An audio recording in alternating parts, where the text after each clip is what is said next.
Jaya Radha Madhava Punya Bihari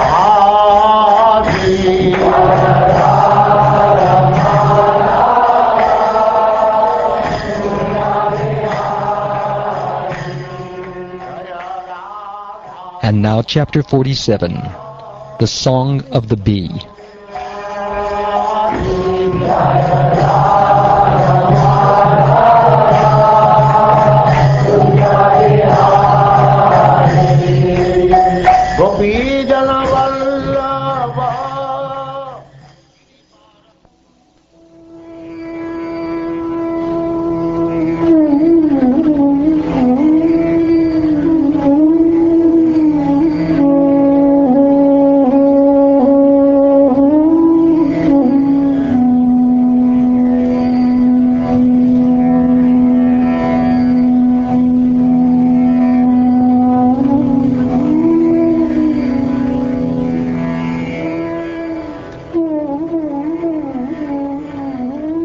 Shukdev Goswami said, "The young women of Braja became astonished upon seeing Lord Krishna's servant, who had long arms, whose eyes resembled a newly grown lotus, who wore a yellow garment and a lotus garland, and whose lotus-like face glowed with brightly polished earrings.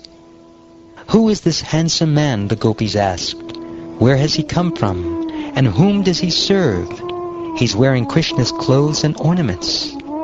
Saying this, the gopis eagerly crowded around Uddhava, whose shelter was the lotus feet of Lord Uttamashloka, or Sri Krishna. Bowing their heads in humility, the gopis duly honored Uddhava with their shy, smiling glances and pleasing words.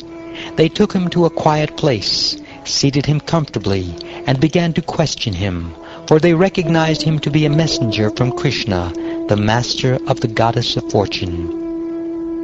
The gopis said, "We know that you are the personal servant of Krishna, the chief of the Yadus, and that you have come here on the order of your good master, who desires to give pleasure to his parents. We see nothing else he might consider worth remembering in these cow pastures of Vraja. Indeed, the bonds of affection for one's family members are difficult to break, even for a sage. The friendship shown toward others, those who are not family members, is motivated by personal interest, and thus it is a pretense that lasts only until one's purpose is fulfilled. Such friendship is just like the interest men take in women, or bees in flowers.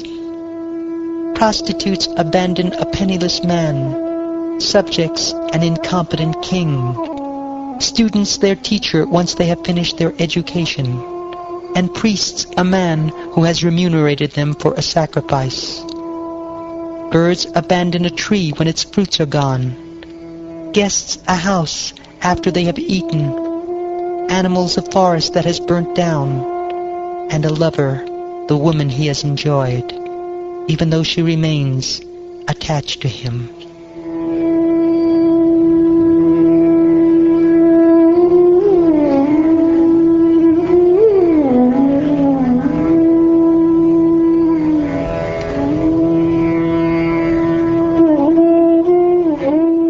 Thus speaking, the gopis, whose words, bodies, and minds were fully dedicated to Lord Govinda, put aside all their regular work now that Krishna's messenger, Sri Uddhava, had arrived among them. Constantly remembering the activities their beloved Krishna had performed in his childhood and youth, they sang about them and cried without shame. One of the gopis, while meditating on her previous association with Krishna, saw a honeybee before her and imagined it to be a messenger sent by her beloved. Thus she spoke as follows: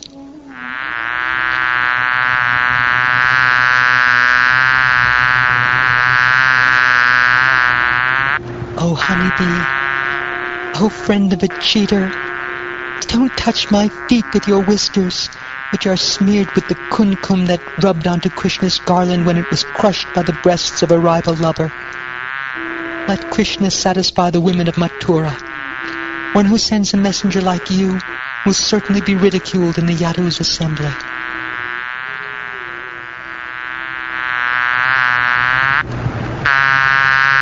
after making us drink the enchanting nectar of his lips only once, Krishna suddenly abandoned us, just as you might quickly abandon some flowers. How is it then that Goddess Padma willingly serves his lotus feet? Alas, the answer must certainly be that her mind has been stolen away by his deceitful words.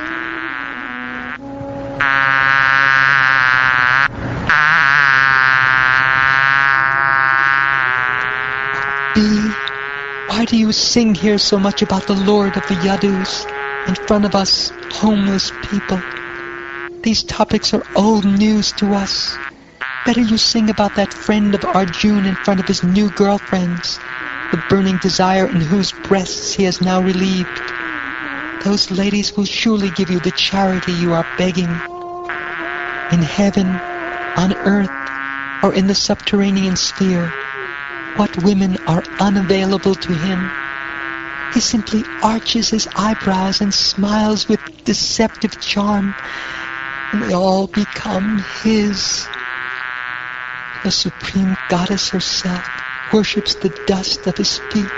So what is our position in comparison?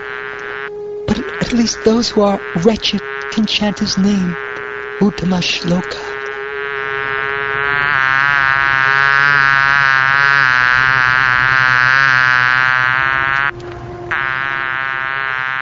Keep your head off my feet. I know what you are doing. You expertly learned diplomacy from Mukunda, and now you come as his messenger with flattering words.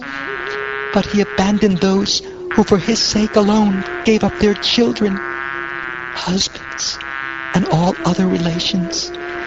He's simply ungrateful. Why should I make up with him now? Like a hunter, he cruelly shot the king of the monkeys with arrows. Because he was conquered by a woman, he disfigured another woman who came to him with lusty desires. And even after consuming the gifts of Bali Maharaj, he bound him up with ropes as if he were a crow. So let us give up all friendship with this dark-complexioned boy, even if we can't give up talking about him.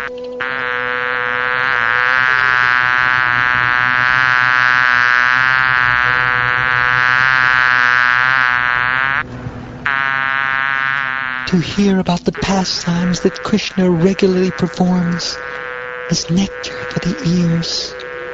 For those who relish just a single drop of that nectar, even once, their dedication to material duality is ruined. Many such persons have suddenly given up their wretched homes and families and, themselves becoming wretched, traveled here to Vrindavan to wander about like birds, begging for their living. Faithfully taking his deceitful words as true, we became just like the black deer's foolish wives, who trust the cruel hunter's song.